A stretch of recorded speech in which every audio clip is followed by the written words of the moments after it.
Hello dear students, मैं ज्योति शर्मा हमारे YouTube channel teachers अड्डा एमपी पर आप सबका एक बार फिर से स्वागत करती हूँ।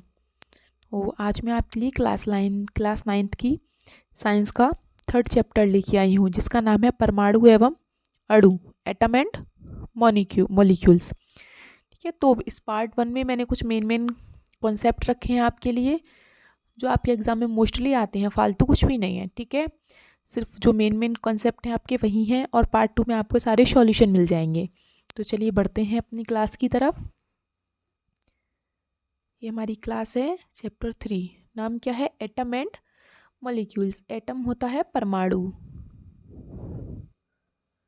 और मॉलिक्यूल्स होता है अणु। ठीक है बेटा,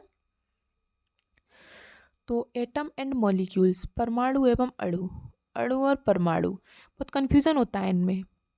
मतलब एटम्स को परमाणु कहते हैं या अणु कहते हैं, या मॉलिक्यूल्स को अणु कहते हैं या परमाणु कहते हैं।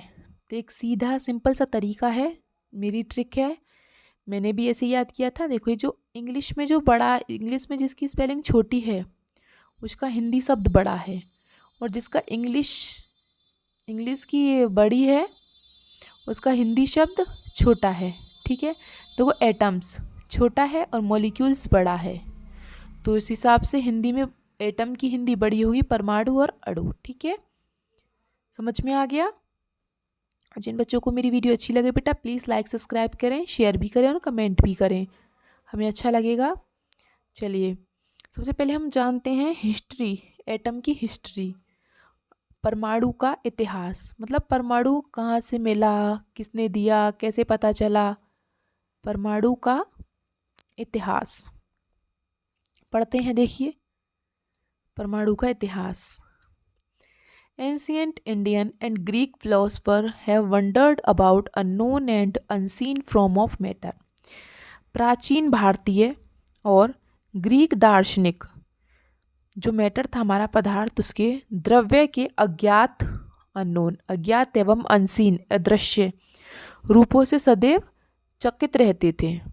क्यों भाई? क्योंकि किसी को पता ही नहीं था कि क्या है मैटर, कैसे है, कहाँ से आया। तो अराउंड 500 BC, 500 BC मतलब ईसा पूर्व, लगभग 500 ईसा पूर्व, an Indian philosopher Maharshi canard, जो हमारे भारतीय दार्शनिक थे, महर्षि कनाड थे, पोस्टुलेटेड, जिन्होंने प्रतिपादित किया दैट इट, कि हम, we go on dividing matter, यदि हम द्रव्य मतलब जो पदार्थ है उसको छोटे छोटे कणों में विभाजित करेंगे, डिवाइडिंग करेंगे पदार्थ को, we shall get smaller and smaller particles, उसके छोटे से छोटे कण मिलते ही जाएंगे, कितना भी डिवाइड कर लो।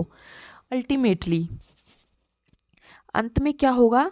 अ stage will come across the smallest particle, ऐसा स्मॉलेस्ट पार्टिकल आएगा beyond which further division will not be possible, जिसके कण को पुनः विभाजित नहीं किया जा सकता।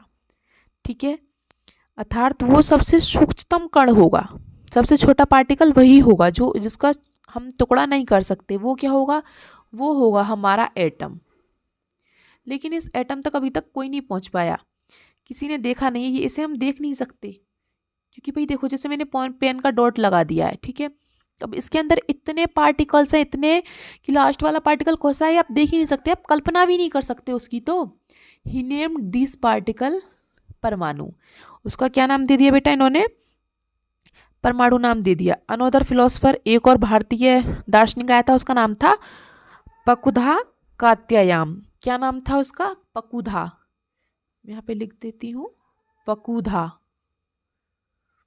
कात्यायाम। ये नाम जरूर याद कर लेना, पहले महर्षि कनाड थे, दूसरे पकुधा कात्यायाम थे। ठीक है, इन्होंने क्या किया? इन्होंने भी वही पकुधा कात्यायाम elaborated this doctrine and said that these particles excite in combined form, कि जो पकुधे कात्याम थे, इन्होंने भी अपने रूप से समझाया।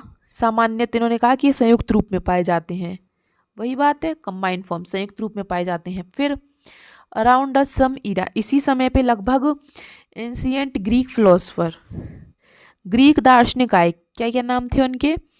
Democritus and Leucippus. दो और आए, डेमोक्रिटस एंड ल्यूसिपस।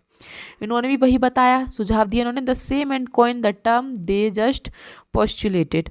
यदि हम मैटर को विभाजित करें तो एक ऐसी स्थिति आ जाएगी जब प्राप्त कण को पुनः विभाजित नहीं किया जा सकता। इन्होंने भी यही कहा। सब कहते तो जा रहे हैं कि कण ये, लेकिन उसे कोई प्रूफ नहीं कर पा रहा। प्रूफ किसने किया था? लेवोजियर ने। किसने? लेवोजियर ने। जैसे कि ये दिया है हमें, एंटोनी एल लेवोजियर, लेड। इन्होंने कहा था। कौन थे वैज्ञानिक? थे आंतवा एल लवाइज। इनका हिंदी नाम है आंतवा एल लवाइजिए। ठीक है। इन्होंने क्या, इन्होंने रासायनिक संयोजन के दो महत्वपूर्ण नियमों को स्थापित किया। Two important law of chemical combination. इन्होंने रासायनिक संयोजन के दो महत्वपूर्ण नियमों को स्थापित किया, जिसने रसायन विज्ञान को महत्वपूर्ण आधार दे दिया। फिर मतलब उससे लग गया कि हाँ, कण, ये जो है एटम है वो परमाणु है, और क्या हो सकता है परमाणु। ठीक है। तो इसमें जो फिलोसफर वगैरह थे, इनके नाम याद कर लेना। एक कनाड थे, एक ये पदुकम थे, दो ये डेमोक्रेटिक्स और ये थे, और लास्ट में ये हमारे लिवोजियर आगे। ठीक है। ये पूछ लेते हैं कभी कभी। तो इनके क्या है? लॉ ऑफ केमिकल कॉम्बिनेशन, रासायनिक संयोजन का नियम। इनके क्या क्या नियम थे? ये दो वैज्ञानिक थे। पहले कौन से? वही हमारे लिवोजियर। और दूसरे हमारे कौन से थे? दूसरे हमारे थे Joseph L Proust. Joseph L Proust. इन दोनों ने बहुत अधिक प्रायोगिक कार्य किए। इन्होंने बहुत सारे एक्सपेरिमेंट किए थे। तब जाके इन्होंने दो नियम निकाले। कौन कौन से? Law of conversation of masses, द्रव्यमान संरक्षण का नियम। दूसरा लॉ ऑफ कांस्टेंट प्रपोर्शन, दूसरा था स्थिर अनुपात का नियम। ठीक है। चलिए दोनों लॉ को पढ़ते हैं हम। और बेटा, जिन बच्चों को मेरी वीडियो अच्छी लग रही हो प्लीज़ लाइक सब्सक्राइब करें और शेयर भी करें, और कमेंट करके अगर आप कुछ पूछना चाहते हैं तो पूछ सकते हैं। ठीक है। चलिए पहला लॉ पढ़ते हैं हम। Law of conversation of mass, द्रव्यमान संरक्षण का नियम। द्रव्यमान संरक्षण का नियम। देखो क्या कहता है। State that. द्रव्यमान संरक्षण के नियम के अनुसार mass can neither be created not destroyed in a chemical reaction. रासायनिक अभिक्रिया में द्रव्यमान का ना तो सृजन किया जा सकता है, ना ही विनाश। द्रव्यमान, ये जो हमारी रासायनिक अभिक्रिया में द्रव्यमान का ना तो उससे कुछ बनाया जा सकता है, ना तो कुछ सृजन किया जा सकता है, ना ही उसे डिस्ट्रॉय किया जा सकता है, ना उसका विनाश किया जा सकता है। ठीक है। आगे समझ में। दिस मीन्स, मतलब है इसका कि ड्यूरिंग अ केमिकल रिएक्शन के दौरान द सम ऑफ मासेस, जो मासेस के द्रव्यमान होंगे, द रिएक्टेंट एंड प्रोडक्ट के, जो हमारे उत्पाद और प्रेरक होते हैं, उनका क्या होता है, इनको हम वो तो चेंज हो जाएंगे, रिएक्शन तो हमारी हो जाएगी, लेकिन जो उसका द्रव्यमान होगा वो वही का वही रहेगा। कैसे? देखिए, एक एक्टिविटी के थ्रू मैंने आपको बताने की कोशिश करती हूँ। Take some sodium sulphate solution. हमने क्या लिया? सोडियम सल्फेट सॉल्यूशन लिया। किसमें? एक शंक्वाकार फ्लास्क है। ये फ्लास्क है। मैंने इसमें क्या ले लिया? ये एक शंक्वाकार फ्लास्क है। मैंने इसमें ले लिया सोडियम सल्फेट। फिर मैंने एक परख नली ली। उसमें मैंने क्या डाला? Barium chloride. इसमें मैंने क्या डाला? Barium chloride. और इसमें मैंने क्या डाला था शंक्वाकार फ्लास्क में? Sodium sulphate. ठीक है। ये रहा सोडियम सल्फेट और शंक्वाकार। Hang the ignition tube the flask by thread and a pot corner of the flask. ये जो मेरी ये जो परख नली है, इसमें मैंने इसमें रख दिया, इसमें ऐसे करके, इस तरीके से मैंने इसको इसमें रख दिया, इस तरीके से यहाँ पे भर रही है, लेकिन इस तरीके से रखा है कि एक दूसरे में घूमे ना, एक दूसरे में इनका मिक्स ना हो ये। ठीक है। देखिए फिर क्या करते हैं आगे। जैसे कि इसमें रख दिया है इसने ये Na2SO4 का सोल्यूशन ये रहा, सोडियम सल्फेट का सोल्यूशन ये रहा, और बेरियम क्लोराइड का ये रहा, और ये इसने रख दिया। ठीक है। Find the mass of the flask on a balance. Balance check करो कितना हुआ? 300.23 ग्राम। ठीक है। A chemical reaction take place and solution chloride and barium sulphide are formed. कुछ समय बाद रिएक्शन हुई उसमें। जब रिएक्शन होती है इसमें तो क्या हो जाता है? क्या बनता है? सोडियम क्लोराइड और बेरियम सल्फेट। देखो ये सोडियम क्लोराइड अलग हो गया और बेरियम सल्फेट अलग हो गया। कैसे? देखो, ये तो रिएक्शन हो गई, but then find the mass of flask again. इसका जो द्रव्यमान है वो दोबारा चेक करो कितना है। भाई अब भी उतना का उतना ही है। It will be seen that the sum of masses of reactant and product remain unchange. क्या बताया था मैंने अभी थोड़ी देर पहले कि इसकी जो रासायनिक परिवर्तन जो होता है उसमें द्रव्यमान में कोई परिवर्तन नहीं होता है, उसका द्रव्यमान उतना का उतना रहेगा। केमिकल रिएक्शन वाले ही चेंज होगी लेकिन उसका द्रव्यमान कितना रहेगा, द्रव्यमान उतना का उतना ही रहेगा। ये बात याद रखनी है। ये क्या है, द्रव्यमान संरक्षण का नियम। द्रव्यमान संरक्षण का नियम क्या है, किसी रासायनिक अभिक्रिया में द्रव्यमान का ना तो सृजन किया जा सकता है ना ही विनाश। ठीक है, चलिए दूसरा पढ़ते हैं हम। लॉ ऑफ कांस्टेंट प्रोपोर्शंस, स्थिर अनुपात का नियम। स्थिर अनुपात मतलब जहां स्थिर हो गई हो चीज, कांस्टेंट हो गई हो। तो स्थिर अनुपात का नियम क्या कहता है, देखो किसी भी यौगिक में in a chemical compound the element are always present in a defined proportion by mass. किसी भी यौगिक में तत्व, किसी भी यौगिक में तत्व सदैव एक निश्चित द्रव्यमान के रूप में विद्यमान रहता है, एक निश्चित द्रव्यमान के रूप में रहता है। ठीक है, जैसे एग्जांपल देख लो, ये पानी है, पानी दो एलिमेंट से मिलकर बना है, हाइड्रोजन और ऑक्सीजन से, और इनका अनुपात क्या होता है, हाइड्रोजन और ऑक्सीजन का 1:8 होता है। लेकिन हाइड्रोजन की 2 पार्टिकल्स होते हैं तो ऑक्सीजन आपका कितना हो जाएगा, 16। ठीक है, वैसे हम इसको 1:8 के रूप में लिखते हैं। तो ये कितना हो गया, 9 ग्राम वाटर में 1 ग्राम हाइड्रोजन है और 8 ग्राम ऑक्सीजन है। ठीक है, इसी प्रकार अमोनिया में, अमोनिया में 2 एलिमेंट है, नाइट्रोजन और हाइड्रोजन, जिसका रेशियो क्या है, 14:3। ठीक है, चलिए आगे पढ़ते हैं। और आगे क्या कह रहा है, अब आपको समझ में आ गया क्या क्या कांस्टेंट है, इनका जो अनुपात होता है, कुछ भी चीज़ है, अमोनिया है, पानी है, कार्बन डाइऑक्साइड है, सबका अनुपात निश्चित होता है। तो इसीलिए ये बनाया गया है नियम, लॉ ऑफ कांस्टेंट प्रोपोर्शंस। चलिए आगे बढ़ते हैं। देखिए ये थ्योरी बहुत आती है, जॉन डाल्टन थ्योरी। कौन सी थ्योरी है ये, John Dalton theory. John Dalton कौन है, ये एक वैज्ञानिक है। पहले हम थोड़ा सा इनके बारे में बता दें आपको। जॉन डाल्टन का जन्म कहाँ हुआ था, एक वीवर फैमिली में। वीवर फैमिली मतलब गरीब जुलाहा, जुलाहे जो होते हैं ना, जुलाहा, गरीब जुलाहा परिवार में हुआ था। कब, 1766 को इंग्लैंड में हुआ था। ठीक है, he begin his career as a teacher at the age of 12। 12 वर्ष की आयु में उन्होंने एक शिक्षक के रूप में अपनी जीविका शुरू की। 7 ईयर्स लेटर, 7 साल बाद ही बिकम स्कूल प्रिंसिपल, ये एक स्कूल के प्रिंसिपल बन गए। इन 1793, 1793 में Dalton left for Manchester to teach mathematics, physics and chemistry in a college. 1793 में जॉन डाल्टन एक कॉलेज में गणित, भौतिक एवं रसायन शास्त्र पढ़ाने के लिए क्या मैनचेस्टर चले गए। ठीक है, he spend most of his life, वहाँ पर उन्होंने अपने जीवन का अधिकांश समय किस में बिताया, टीचिंग और रिसर्चिंग में। ठीक है, शिक्षण में और शोध कार्य में व्यतीत किया। सन इन 1808 में he presented his atomic theory which was a turning point in the study of matter. और 1808 में इन्होंने परमाणु सिद्धांत को प्रस्तुत किया, जो द्रव्यों मतलब ये जो परमाणु है, ये जो हमारा पदार्थ है, पदार्थों के अध्ययन के लिए एक महत्वपूर्ण सिद्धांत साबित हुआ।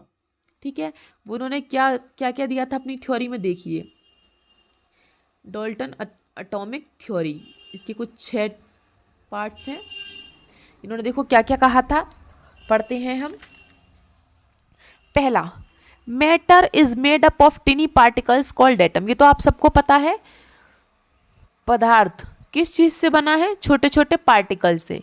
पदार्थ छोटे छोटे पार्टिकल से मिलकर बना है, जिन्हें हम क्या कहते हैं, परमाणु, जिन्हें हम क्या कहते हैं, परमाणु, एटम्स।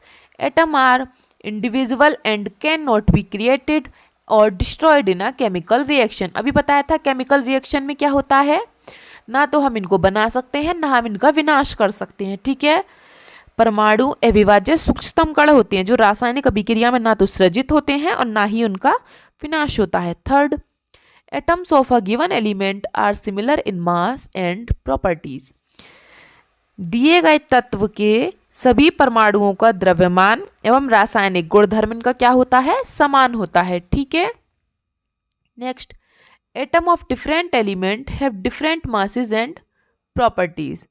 इसमें क्या होता है, भिन्न भिन्न तत्वों के, एटम ऑफ डिफरेंट एलिमेंट्स, जो भिन्न भिन्न तत्व हैं, भिन्न भिन्न तत्वों के परमाणुओं के द्रव्यमान एवं रासायनिक द्रव्यमान भी भिन्न भिन्न होते हैं। जिनके सेम सेम होते हैं उनके सेम सेम होते हैं, और जिनके भिन्न भिन्न होते हैं उनके भिन्न भिन्न होते हैं। ठीक।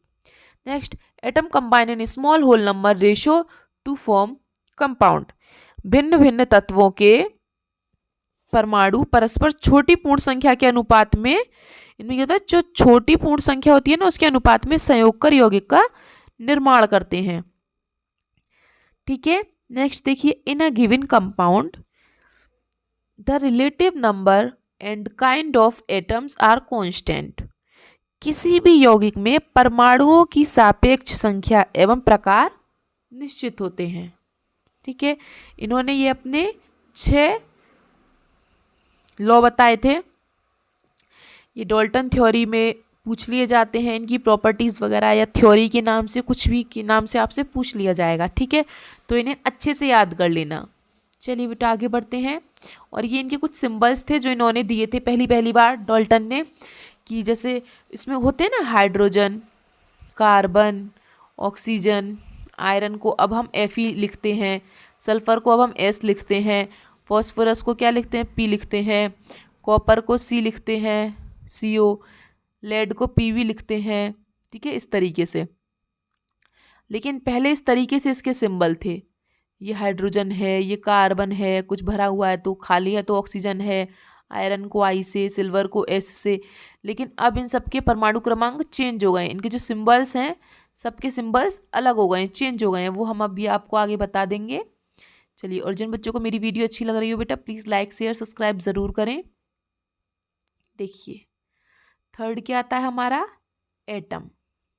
एटम पढ़ते हैं हम अपना। एटम क्या होता है बता दिया था वैसे मैंने आपको। एटम क्या है, परमाणु। एटम क्या होता है, परमाणु। ठीक है, देखिए उसकी परिभाषा भी पढ़ लेते हैं हम परमाणु की। An atom is the smallest particle of an element. तत्व का सबसे छोटा कण परमाणु होता है। तत्व का सबसे छोटा कण, कोई एलिमेंट है हमारे पास जैसे Na, इसका जो सबसे छोटा कण होगा वो क्या होगा, परमाणु होगा, जिसको विभाजित नहीं किया जा सकता वो परमाणु होगा। दैट मे और may not excite independently and retains all it's chemical properties. वह स्वतंत्र रूप से अस्तित्व में हो भी सकता है और भाई नहीं भी हो सकता है। ठीक है, और अपने सभी रासायनिक गुणों को बरकरार रखता है। उसके जो सारे रासायनिक गुण उन्हें क्या रखता है, अपने रासायनिक गुणों को बरकरार रखता है। ये होता है atom. Atom are very small size, small in size, बहुत ही छोटा होता है साइज में, and smaller than anything we can imagine or compare with. ये इतने परमाणु इतने छोटे होते हैं कि किसी भी वस्तु में ले लो इसको, हम जिसकी कल्पना भी नहीं कर सकते, तुलना भी नहीं कर सकते, जिसकी हम इमेजिन एंड कंपेयर, हम उसकी कोई तुलना नहीं कर सकते। ठीक है। एटॉमिक रेडियस, एटॉमिक रेडियस मतलब, एटॉमिक मतलब परमाणु, रेडियस मतलब त्रिज्या। रेडियस का मतलब क्या होता है, त्रिज्या। ठीक है, परमाणु त्रिज्या को किस में मापा जाता है, नैनोमीटर में। किस में मापा जाता है, नैनोमीटर में। 1 नैनोमीटर बराबर होता है 10⁻⁹ मीटर। ठीक है, तो 1 मीटर बराबर क्या हो गया, 10⁹ नैनोमीटर। ठीक है, याद रखना 1 नैनोमीटर बराबर क्या होता है, 10⁻⁹ मीटर, और 1 मीटर बराबर नैनोमीटर कितना होता है, 10⁻⁹ ठीक है। जैसे कि एग्जाम्पल हाइड्रोजन है, तो हाइड्रोजन की ये परमाणु त्रिज्या क्या होगी, 10⁻⁻10। ठीक है, चलिए देखिए जैसे कि एटम्स हैं ये रहे, Na nitrogen, O oxygen, CO2 carbon dioxide, argon, neon, xenon, Kr krypton. इस तरीके से ये हमारे क्या हैं, ये हमारे He हीलियम, ये हमारे एलिमेंट हैं सब। ठीक है, चलिए देखिए यहाँ पे थोड़े से एलिमेंट बताए हैं, देख लेते हैं। Symbols of atoms of different elements. क्या है बेटा, symbols of atoms of different elements. ये क्या है, यहाँ पे सिंबल्स दिए हैं, चिन्ह हैं। किस चीज़ के चिन्ह हैं, ये प्रतीक हैं। विभिन्न तत्वों के परमाणुओं के आधुनिक प्रतीक क्या हैं, मतलब जो मॉडर्न प्रतीक हैं वो उनके क्या हैं। The symbols of element are represent by letter. जो इनके प्रतीक होते हैं एलिमेंट के, उन्हें हम किससे रिप्रेजेंट करते हैं, लेटर से। अक्षर से, ठीक है, एक या फिर दो, इन दो, एक या दो अक्षरों से ना प्रेजेंट करते हैं। देखो किस तरीके से प्रेजेंट करते हैं। The symbols of some element are represent by one letter. कुछ एलिमेंट के जो प्रतीक हैं उन्हें हम एक लेटर से प्रेजेंट करते हैं और कुछ एलिमेंट को हम दो लेटर से प्रेजेंट करते हैं, ठीक है। जो यदि सिंबल्स एक लेटर से प्रेजेंट कर रहे हैं तो should be written as capital letter, उसको हम कैपिटल लेटर में लिखेंगे। और यदि हम दो लेटर वाला है तो उसका फर्स्ट लेटर कैसा होगा बेटा, बड़ा होगा, और second letter should be small letter, दूसरा वाला छोटे लेटर में होगा। देखो जैसे कि आपके सिंबल्स दिखा देते हैं। एल्यूमिनियम, एल्यूमिनियम के इसने शुरू के दो वर्ड लिए हैं ए एल, तो ए बड़ा है और एल छोटा है, ठीक है। जैसे कि आर्गन, ए आर, ए बड़ा है आर छोटा है। बेरियम, बेरियम का बी ए लिया है तो बी बड़ा है ए छोटा है। बोरोन, बोरोन का सिर्फ बी लिया है तो वो बड़ा होगा। ब्रोमाइन का बी आर लिया है तो बी बड़ा है आर छोटा है। कैल्शियम का सी ए, कार्बन का सी, क्लोरीन का सी एल। तो बेटा ये आपको याद करना बहुत ज़रूरी है, क्योंकि आप ऐसे नहीं लिख सकते, कहीं भी रिएक्शन वगैरह बनाते हैं या कोई भी पूछता है तो एल्यूमिनियम, आर्गन, बेरियम, पूरी स्पेलिंग नहीं, A L, A R, B A, B R, C A, C L, A U H, I F E, P B, M G, P B lead शीशा, F E iron, I iodine, H hydrogen, A U gold, F fluorine, C U copper, N nitrogen, O oxygen, potassium K, silicon S I, silver A G, और sodium N, sulphur S, इस तरीके से magnesium M G, इस तरीके से इन सब के symbols होते हैं। आप सब याद कर लेना, ठीक है। और बेटा ये याद करना बहुत ज़रूरी है, क्योंकि इनके बिना आपकी केमिस्ट्री अधूरी है, आप कुछ नहीं कर पाओगे, ठीक है। नेक्स्ट आते हैं हम अपने एटॉमिक मास पर। किस पर आते हैं बेटा हम, एटॉमिक मास, परमाणु द्रव्यमान। एटॉमिक माने परमाणु, पता है आपको, परमाणु, और मास मतलब द्रव्यमान, ठीक है। परमाणु द्रव्यमान क्या है, परमाणु द्रव्यमान ये बताना है, ठीक है। चलिए बताते हैं आपको परमाणु द्रव्यमान क्या है। Since atoms are very small in size, ये बताओ जो परमाणु होते हैं वो साइज में बहुत छोटे होते हैं, तो उनका मास जो होगा, द्रव्यमान जो होगा वो भी बहुत छोटा होगा, है ना भाई, छोटा होगा। और determining it mass is very difficult, तो इससे जो इसका हम मास निकालेंगे, द्रव्यमान निर्धारण करेंगे, उसमें बहुत मुश्किलें आएंगी। अब देखो जैसे कि पेन के डॉट में इतने मिलियंस बिलियंस वो होंगे परमाणु, इतने एटम्स होंगे कि आप सोच भी नहीं सकते।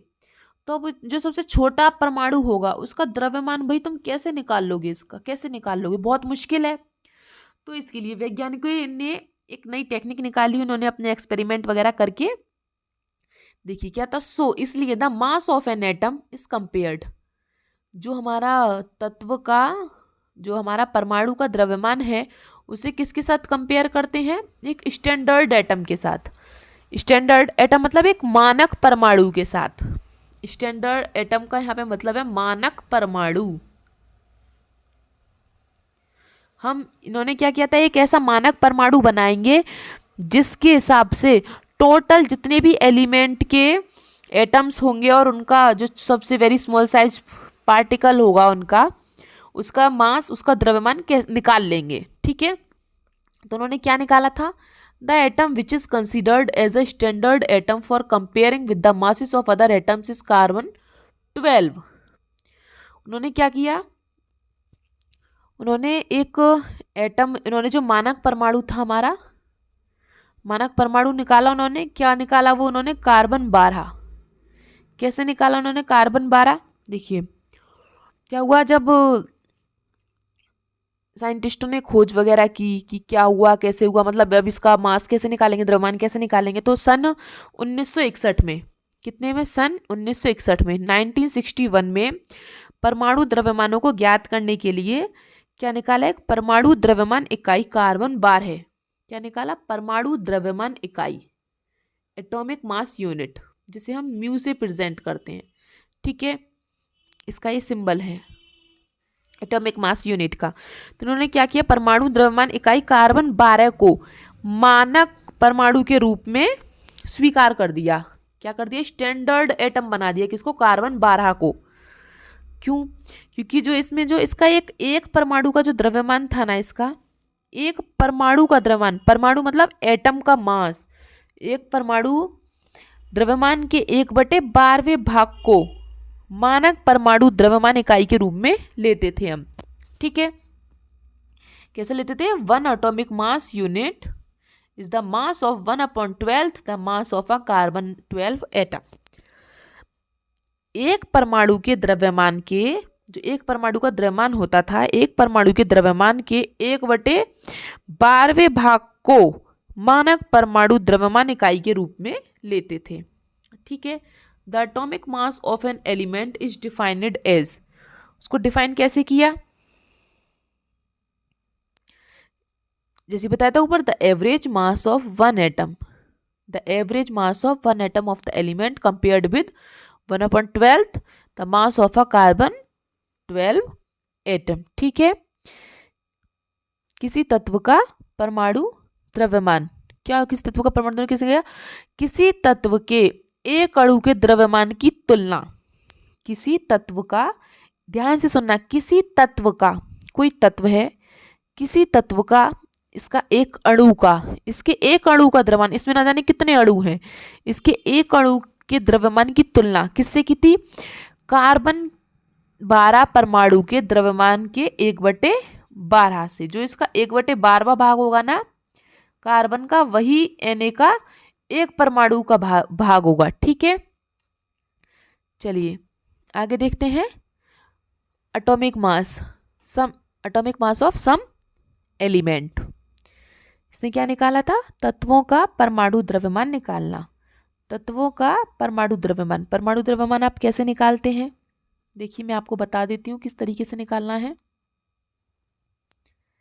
चलिए, आपको निकालना नहीं आता होगा किसी को भी, तो परमाणु द्रव्यमान में ये होता है कि जो आपके ये हाइड्रोजन, हीलियम, नाइट्रोजन, ऑक्सीजन, ये सब याद रखना, इनके परमाणु क्रमांक, हाइड्रोजन का 1 है, हीलियम का 2 है, नाइट्रोजन का 7 है, ऑक्सीजन का 8 है, इस तरीके से।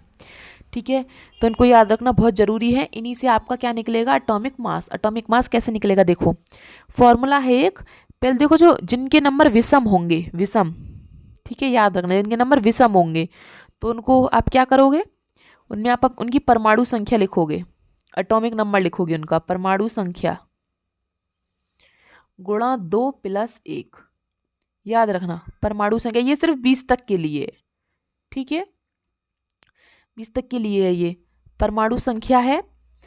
परमाणु संख्या लिखो, उसमें गुणा 2 करो और 1 को जोड़ दो। ये आपके किसके लिए है? विषम के लिए। ये किसके लिए? आपका विषम के लिए, जो विषम संख्याएं हैं आपकी, जैसे 1, 3, 5, 7, 9। ठीक है, दूसरा सम के लिए क्या है? परमाणु संख्या गुणा 2। ये किसके लिए आपका? ये सम के लिए है, याद रखना, ये सम के लिए है और ये विषम के लिए, सिर्फ 20 तक। उसमें भी आपके 3 अपवाद हैं। 3 कौन कौन से हैं? एक तो 5, एक 7 और एक 18। इन तीनों को बाद में बताऊंगी, पहले ही देख लो। जैसे कि आप इसका ले लो, हीलियम का ले लो, 2। 2 क्या है? सम है, तो 2 दूनी 4। इसका एटॉमिक मास क्या होगा? हीलियम का 4 होगा। ठीक है, जैसे कि अब मैं ले लेती हूँ कार्बन। कार्बन का क्या होता है एटॉमिक नंबर? 6। 6C कार्बन, तो मैंने ले लिया, तो 6 और 6 दूनी सम है, तो 6 दूनी 12। देखो कार्बन का ये रहा 12। ठीक है, और देख लो, जैसे कि मैं ले लेती हूँ सोडियम का, ले लेती हूँ सोडियम। सोडियम का क्या होता है? 11। तो 11 विषम है आपका, तो विषम में पहले 2 की गुणा करो, 11 दूनी 22 और 1 जोड़ दो, 22 और 1 23। देखो ये आ गया 23, है ना। इसी तरीके से देखो सारे करने हैं आपको। परमाणु संख्या, ऐसे कितना इजी तरीका बता दिया मैंने एटॉमिक मास निकालने का। ठीक है, ये विषम का फॉर्मूला है, परमाणु संख्या गुणा 2 + 1, और सम का क्या है? परमाणु संख्या गुणा 2। जिसमें से 18 जो होता है आर्गन, ये किसी पे अप्लाई नहीं करता है। इसका जो आपका द्रव्यमान ये होता है, एटॉमिक मास जो होगा इसका क्या होगा? 18 का 40। याद रखना, आप इसको याद रखना पड़ेगा। 40 आर्गन, 18 AR आर्गन, इसका क्या होता है? 40 होता है। ठीक है, नेक्स्ट 5 और 7 बचे। देखो 5 और 7 दोनों क्या है? ये विषम है, लेकिन इनको सम तरीके से करना पड़ेगा हमको। ये सम तरीके से इनका एटॉमिक मास सही आता है। ये ट्रिक थी मैंने जो आपको बता दी। ठीक है, 5 और 7 का ध्यान रखना। 5 और 7, 7 का क्या है? नाइट्रोजन, तो नाइट्रोजन का करो। नाइट्रोजन इसको सम तरीके से करना है, तो 7 दूनी 14। ये देखो, ठीक है। आगे समझ में? बस ऐसे ही इनका आप एटॉमिक मास यूं ही इजीली निकाल सकते हैं, ठीक है। चलिए आगे चलते हैं। आगे हमारा टॉपिक आ गया मॉलिक्यूल। मॉलिक्यूल क्या होता है बेटा? अणु। मॉलिक्यूल मॉलिक्यूल क्या होता है आपका? अणु। चलिए अणु को पढ़ते हैं अब। देखिए, a molecule is the smallest particles of an element or compound which exist independently and show all the properties of that substance। इसने क्या कहा? तत्वों के अणु एक ही तत्व के परमाणु होते हैं। देखिए, अब molecule is the smallest particle, ये क्या होता है? इसका भी पार्टिकल स्मॉलेस्ट ही होते हैं। इसके जो मॉलिक्यूल होता है, जो अणु होते हैं, देखो जो परमाणु के पार्टिकल थे वो भी छोटे छोटे होते हैं और अणु के परमाणु भी छोटे छोटे होते हैं, ठीक है। लेकिन फर्क क्या होता है इन दोनों में? फर्क इन दोनों में ये होता है कि जो हम उसके अणुओं को हम देख नहीं सकते, जो हम उसके पार्टिकल्स हैं छोटे छोटे एटम्स के, उन्हें हम देख नहीं सकते। लेकिन जो इसके पार्टिकल्स हैं इनको हम कोशिश कर सकते हैं देखने की। इसकी सीधी सी डेफिनेशन ये है, अणु को किसी तत्व अथवा यौगिक के उस सूक्ष्मतम कण के रूप में परिभाषित कर सकते हैं जो स्वतंत्र रूप से इंडिपेंडेंट, जो स्वतंत्र रूप से अस्तित्व में रह सकता है तथा जो उस यौगिक के सभी गुण धर्म को प्रदर्शित कर सकता है, ठीक है। देखो जैसे a molecule is a group of two or more elements that are held together by attractive force। एक ही तत्व के परमाणु, एक ही तत्व के परमाणु या दो से अधिक परमाणुओं का क्या होता है? ये समूह होता है। जो मॉलिक्यूल क्या है बेटा? मॉलिक्यूल क्या है? दो या दो से अधिक तत्वों, अधिक परमाणुओं का समूह होता है जो आपस में परस्पर आकर्षण बल के द्वारा जुड़े होते हैं। That held together by attractive force, जो आपस में परस्पर आकर्षण बल के द्वारा जुड़े होते हैं, ठीक है। Atoms of the same element और different element can join together to from molecules. एक ही तत्व के परमाणु, एक ही तत्व के परमाणु या डिफरेंट तत्व के परमाणु परस्पर संयोग करके क्या बनाते हैं? अणु बनाते हैं। जैसे कि देख लो आप, इसको मैं दिखा देती हूँ। जैसे एक ही तत्व के ये हो गए एन नाइट्रोजन, तो ये क्या बना लिया इन्होंने? N2। O2 ऑक्सीजन, CO2, ये दो तत्वों के हो गए, ये एक C हो गए और दो हो गए CO2। जैसे मान लो H2O, एक H हो गया, दो H हो गए, एक O हो गया, ठीक है। इस तरीके से H2O, N2O, CO2, या Cl, OO खाली O2, एक N है एक O है तो NO, इस तरीके से, ठीक है। कुछ सेम एलिमेंट होते हैं, कुछ डिफरेंट एलिमेंट होते हैं और मिलके क्या बनाते हैं? मॉलिक्यूल्स बनाते हैं, ठीक है। इन्हें हम क्या कहते हैं? मॉलिक्यूल। जब भी एलिमेंट एक दूसरे से मिलते हैं, या तो सेम एलिमेंट मिल जाए या अलग अलग एलिमेंट मिल जाए, उन्हें हम क्या कहते हैं? मॉलिक्यूल्स कहते हैं। मॉलिक्यूल्स मतलब अणु कहते हैं, ठीक है बेटा। अब जो अणु होते हैं वो भी दो तरीके के होते हैं। एक तो तत्वों के अणु होते हैं, एलिमेंट के अणु, और दूसरे कौन से होते हैं? कंपाउंड के अणु, मतलब यौगिकों के अणु। तो पहले हम तत्वों के अणुओं को देख लेते हैं। तत्वों के अणु क्या है बेटा? तत्वों के अणु, तत्वों के अणु क्या कह रहे हैं? Molecule of an element contain atom of the same element, ठीक है। क्या कह रहा है ये? देखिए, मॉलिक्यूल ऑफ एन एलिमेंट, जो मॉलिक्यूल्स होते हैं आपके, ये जो molecules of an element contain atom the same element, जो आपके सेम एलिमेंट हैं। क्या है आपके? Same element. जैसे मैंने बताया था ऑक्सीजन, ऑक्सीजन है ना, सेम एलिमेंट होते हैं इसमें, मॉलिक्यूल ऑफ एलिमेंट में। जब वो एलिमेंट है तो सिर्फ सेम ही सेम लेने चाहिए, और जब वो कंपाउंड में हो जाएगा ना, तब वो क्या हो जाएगा? तब वो अलग अलग एलिमेंट में हो जाएगा। तब वो अलग अलग एलिमेंट होंगे तो वो क्या बन जाएगा? कंपाउंड। और जब एक ही एक एलिमेंट होंगे तो वो सिर्फ एलिमेंट ही रहेगा, ठीक है। चलिए, जैसे कि मान लीजिए हमने दो ऑक्सीजन के अणु ले लिए, OO, तो वो O2 हो गया, है ना। या N ले लिए, NN, तो वो N2 हो गया, ठीक है। चलिए आगे क्या लिखा है? Molecules of some element, Molecules of some element contain only one atom and molecules of some element contain two or more atoms.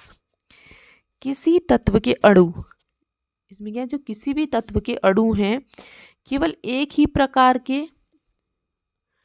या फिर दो या दो से अधिक परमाणुओं द्वारा संचित होते हैं। ठीक है, इसमें क्या होता है, एक ही प्रकार के या दोनों प्रकार के अणु।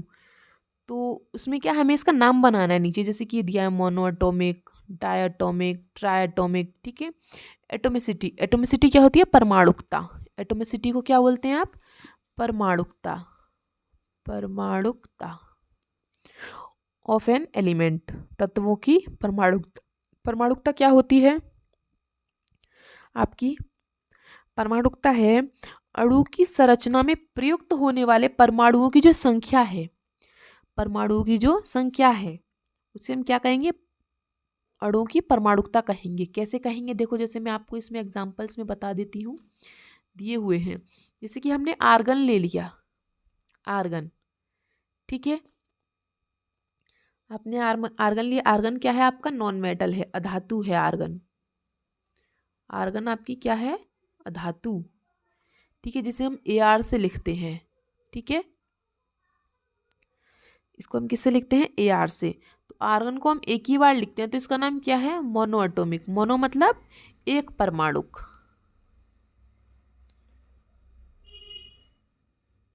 एक परमाणुक। जैसे हीलियम है, ये भी एक परमाणुक है। डाई, डाई मतलब द्विपरमाणुक, द्विपरमाणुक। ऑक्सीजन हमेशा O2 लिखा जाता है, तो इसको हम क्या बोलते हैं, द्विपरमाणुक। H, या हाइड्रोजन को हमेशा H2 लिखा जाता है, ये नॉन मेटल है, तो ये भी द्विपरमाणुक। नाइट्रोजन को N2 लिखा जाता है, ये भी द्विपरमाणुक। इसी क्लोरीन है, क्लोरीन को 2 लिखा जाता है, तो डायटॉमिक। ठीक है, द्विपरमाणुक। फॉस्फोरस, फॉस्फोरस को अब 4 वैलेंसी होती है फॉस्फोरस को, तो आप फॉस्फोरस को क्या बोलेंगे, चतुर्परमाणुक।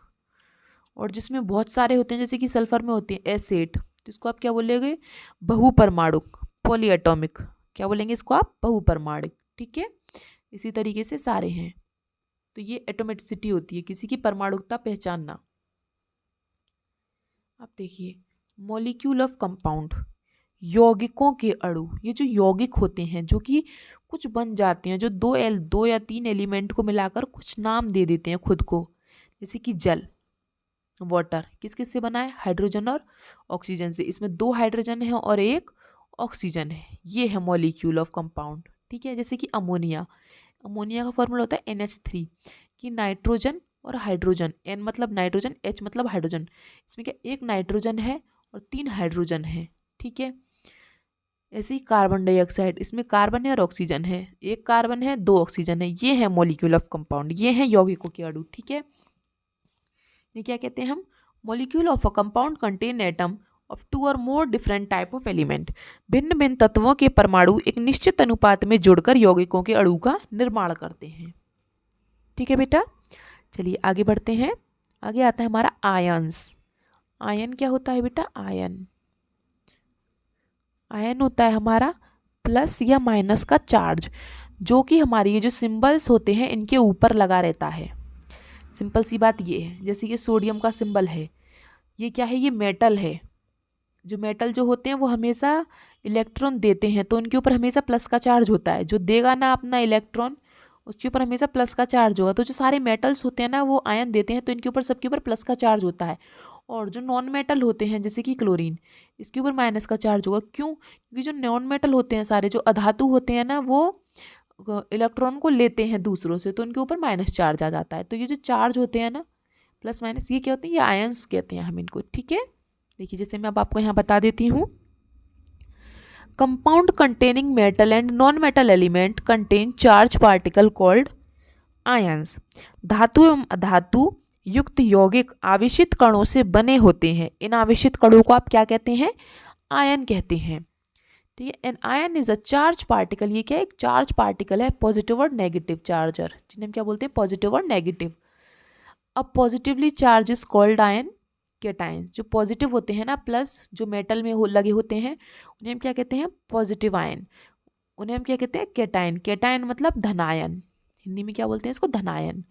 और जो नेगेटिवली चार्ज होते हैं, उन्हें जो नॉन मेटल्स पे लगे होते हैं उन्हें हम क्या कहते हैं, एनायन। एनायन मतलब ऋणायन।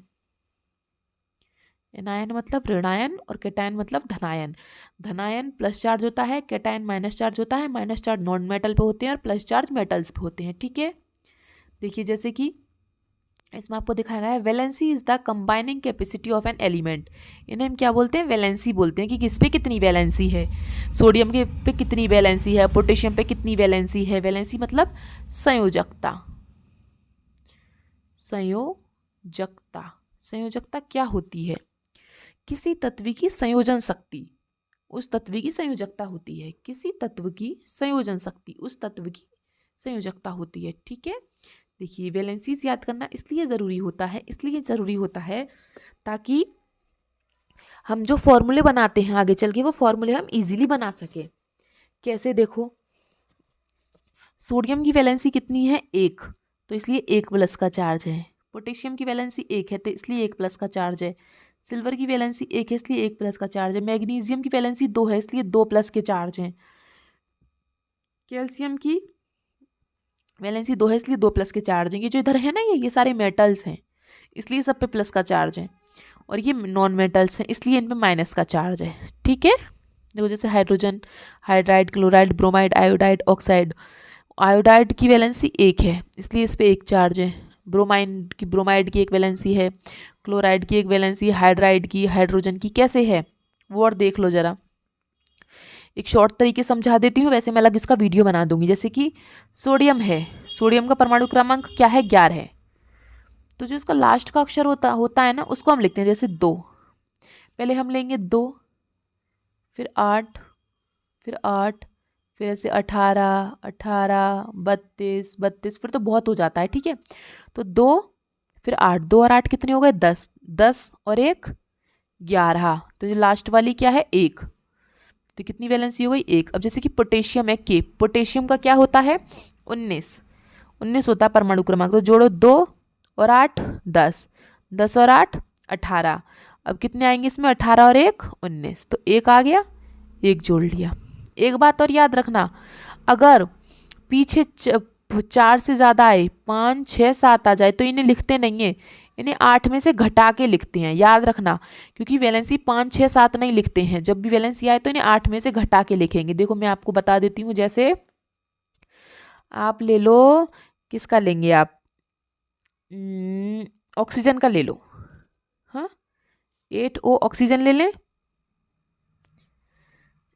8O ऑक्सीजन, ऑक्सीजन के में हो सकता है, देखो 2 और 6 8, 8 और 2 10, नहीं ऑक्सीजन के में भी नहीं है, और भी होगा कोई ना कोई एक आध, अभी ध्यान नहीं आ रहा। जैसे क्लोरीन का ले लो, हाँ क्लोरीन 17Cl, 17Cl क्लोरीन का ले लो।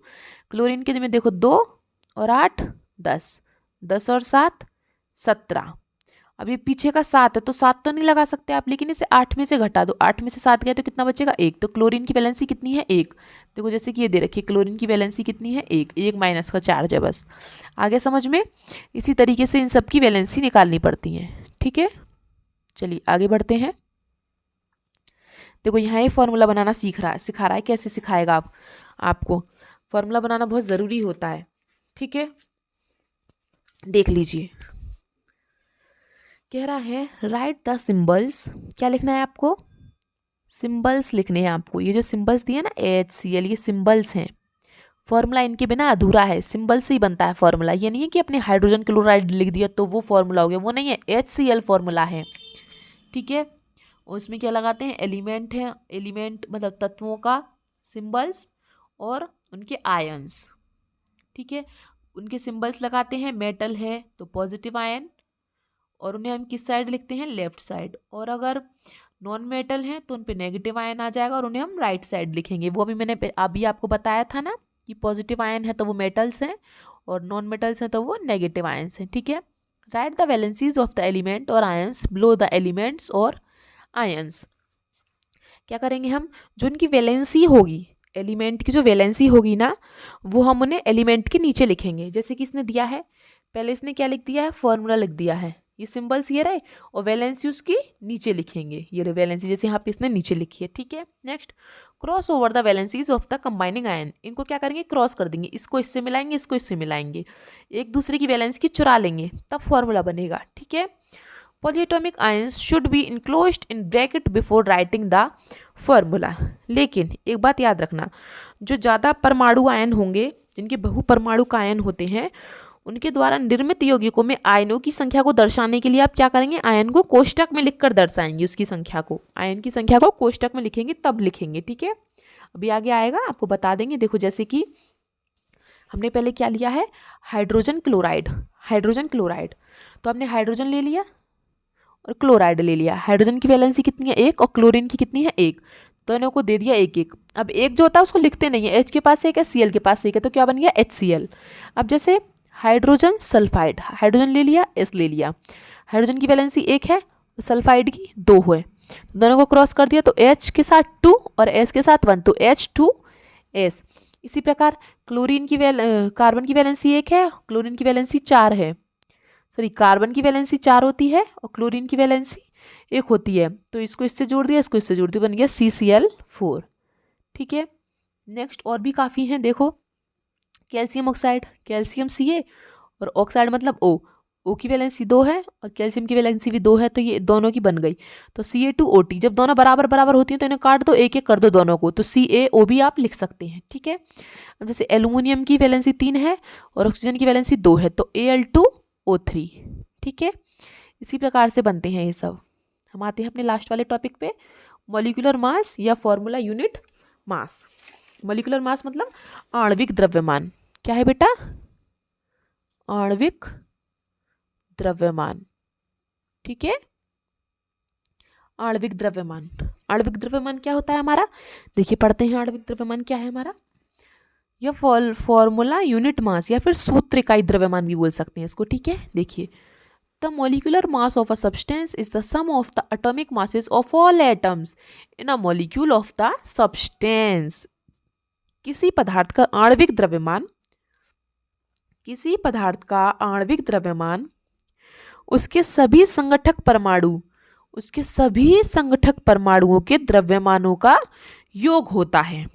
ठीक है, और इसकी जो परमाणु द्रव्यमान इकाई जो है उसको किस द्वारा व्यक्त करते हैं हम, म्यू। मैंने अभी बताया था आपको थोड़ी देर पहले, जिसे हम क्या बोलते हैं, एटॉमिक मास यूनिट, म्यू।